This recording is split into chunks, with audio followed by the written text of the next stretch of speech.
Yes, yes, yes. So, you know, just understanding, speaking that truth, that love, that honesty, that leadership, that unity, having all of these qualities, ultimately, brings us to power in reviving the Titans, so to speak, and reviving the house of Israel in this valley of dry bones, in this valley of dry bones. So it's very important for us in this trial of the flesh of life to always pay attention, take heed, and express, and have the greatest show of humility and love at all times to each other, because we all need this, we all need this comfort, and we all need this, we all need this direction, and we all need this. So by the time it's time for us to make our transition, by the time it's time for us to make our transition to the next level, in death, God can say, well done, good and faithful servant, just as in Matthew 25, verse 21, well done, good and faithful servant. You are faithful over a few things, and I will make you ruler over many things, and enter into the joy of, enter into the joy of eternity and your Lord, just shows us our true Godship once again and who we really are, should we, not let the negative law guide us, what I'm saying, as we are now, with American law and American government, literally crazy. And the law of worldliness, the law of the flesh, law of, carnal, the carnal law, and needing to understand just the one strike theory, the one strike theory, just as I was breaking down earlier, just as I was breaking down earlier, let's go to Matthew chapter 10, verse 8. Matthew chapter 10, verse 8, where it says, heal the sick, cleanse the lepers, raise the dead, cast out demons. Freely you have received, so freely give. Freely you have received, so freely give. And this is what I'm saying when I talk about the one strike theory. In a room full of unlit candles, one lit candle should be able to light all of them.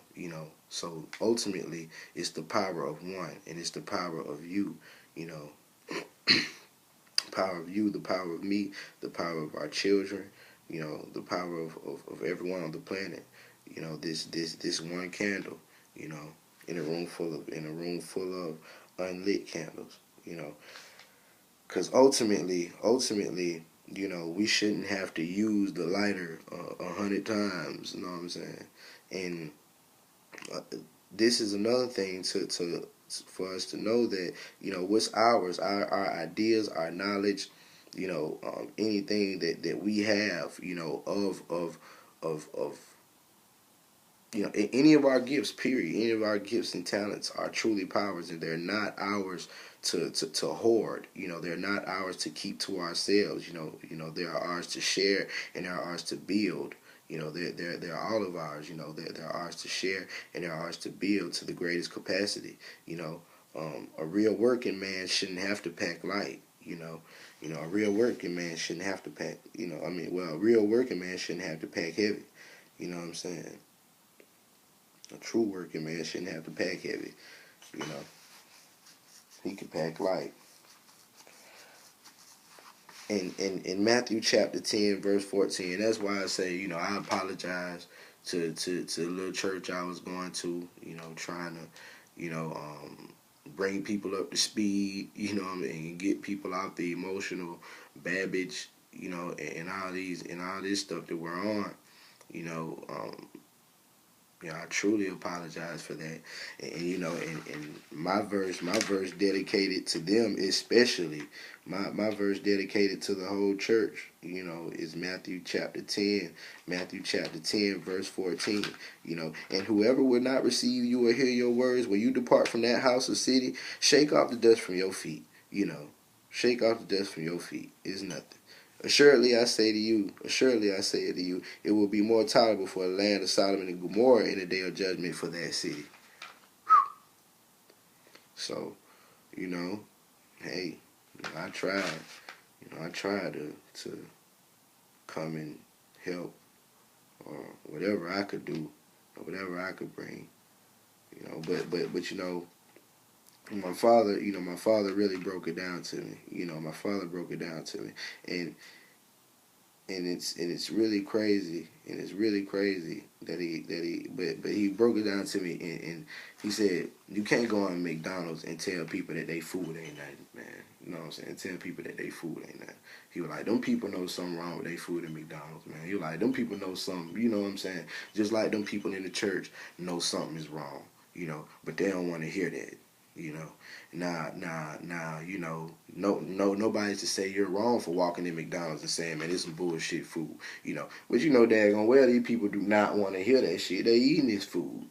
You know what I'm saying? And they already know that anyway. So it's the same thing with the church, pretty much. You know what I'm saying? And it's crazy, you done all you can, even when you're walking into something that's upside down like that, where people know something is wrong with what they're consuming and they still don't care, and even have the nerve to think you're crazy for being the one who's trying to make them conscious of their unconscious behavior, you know. So that's how you know when that's how you know when you're walking into something that's upside down, you know. That's how you know when you're walking into something that's upside down. In Matthew 13,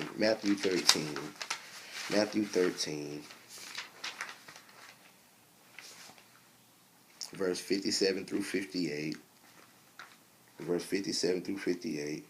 So they were offended at him, but Jesus said to them, "A prophet is not without honor except in his own country and his own house." Now he did not go to now he did not do many mighty works. Now he did not do many mighty works there because of their lack of faith, because of their lack of faith and their unbelief. Wow. and that's like the story of my life. That's really like the story of my life. Matthew 10. Verse 14, Matthew 13, 57 through 58. A prophet is not without honor except in his own country and his own house. He did not do many mighty works there because of their lack of faith and their unbelief. Now, another connection just to show you African people in the Bible. And once again, how I say, every time it talks about African people in the Bible, it talks about her. It talks about Big Mama, and it's so beautiful to see that, but just the way that they perved and the way that they perverted and straight up hated on Big Mama and the divinity of the feminine energy, Nahum. Let's go to Nahum. Nahum is a very short book.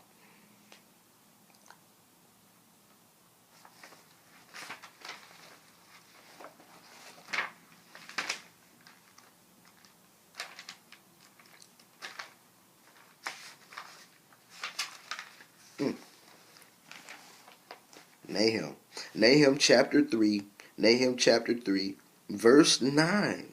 Nahum chapter 3, verse 9. Ethiopia and Egypt were her strength, and it was boundless.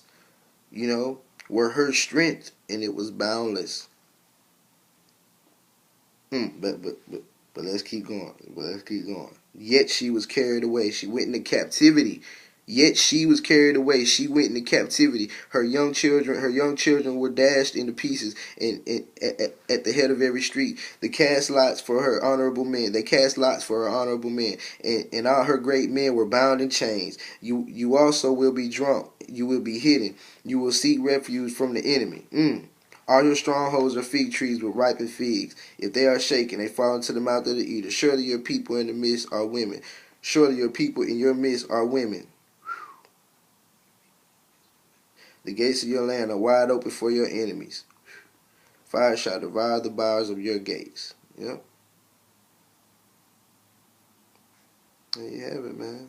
and they cast lot for an honorable man. In verse 10, she went into captivity. You know, she was carried away. Her young children were dashed into pieces. They cast lot for an honorable man. All her great men were bound in chains. You will also be drunk, you'll be hidden, and you will seek refuge from the enemy.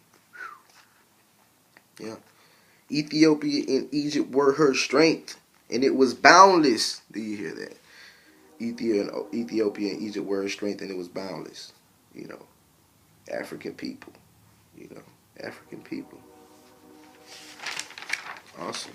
Awesome. You know. So just as I keep telling you, you know, Christ is your divine nature. You know, going through this initiation, if you will, or life basically. You know, going through this trial and series of experiences, temptations, realizations. You know, this trial of perfection, if you will. You know, or evolution for the one, which is ultimately the establishment of Ma'at. You know, which brings us all to the understanding and overstanding, and establishing the justice, reciprocity, order and balance to Mother Earth. And this is the grand realization that Mother Earth has been through too much. And the cosmos is fed up with this negative nucleus of energy. A negative energy that is bound by ignorance, denial, and fear. By total anti by total anti-spirit, anti-God, forces. This fear of speaking, but knowing better. Fear of the unknown, fear of doing the right thing. Fear of doing God's work. For those simple characteristics or this lack thereof, we have received this anti-Heru or this anti-hero. This anti-hero, this anti-Heru. Anti-Christ, cowardly spirit. And to love and understand, we must love and understand with knowledge and wisdom or be cowards. That's the bottom line. To love and understand with knowledge and wisdom and patience and temperance or be a coward. Point blank, period. And there's only two choices. To be the best one can be or to be the worst one can be. And certainly not to be the worst. There's only two choices in life. There's only two types of people: consumer slave and master investor. Consumer slaves and master investors. And right now, black people are the consumer slave. Know nothing about the master investing. There ain't nothing but two types of people in the world: consumer slaves and master investors. And right now we are the grandest. You cannot have consuming power. That's like a crackhead saying he has buying power to get crack. You know what I'm saying? You cannot have consuming power. You understand? You can only have investing power. Very important to understand these things. Very important to understand these things.